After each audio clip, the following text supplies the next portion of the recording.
Hello guys, আজ আমাদের hostel থেকে না পাশের বাড়ির এইখানে মন্দিরে খিচুড়ি খাওয়া হচ্ছে। কিছুই নাই, পোলাও পোলাও পোলাও গাইস, পোলাও খাওয়াচ্ছে। আমাদের মাসির রান্না আমরা খেতে পারি না, তাই আমরা খেতে যাচ্ছি। আরো অনেক কিছু আইটেম আছে। তো যারা যারা দেখতে চাও যে কি কি আছে, তারা কিন্তু আমার ভিডিওটা অবশ্যই শুরু থেকে শেষ অবধি দেখো। তো দেখতেই পাচ্ছ হস্টেলের যেটা গেট সেটা খোলা হয়েছে। তো প্রত্যেক বছরই কিন্তু এই গেটটা এই সময় খোলা হয়। তো আমরা কিন্তু গেট দিয়ে একদম বেরিয়ে গেছি। তো একদম আমাদের হস্টেলের পাশেই পুজোটা যেহেতু, তো এরকমভাবেই প্রত্যেক বছর একটা অ্যারেঞ্জমেন্ট করা হয় আর আমাদের হস্টেলের ইনভাইট থাকে।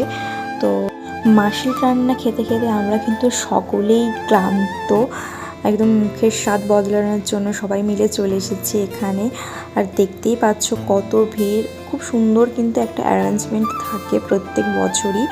তো আমার কলেজের 3টে বছরের মধ্যে গত যে 2 বছর এখানে খাওয়ানো হয়েছিল পোলাও।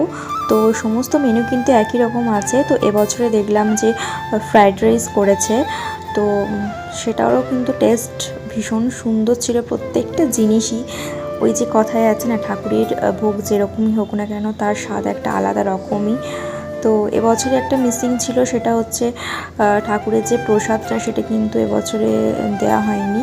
তো হয়তো কোনো রকম কারণ ছিল। তো কি কি খেলাম এর একটা কিন্তু ফুল ভিডিও আমি অলরেডি আপলোড করেছি, তোমরা কিন্তু চাইলে সেটা দেখে আসতে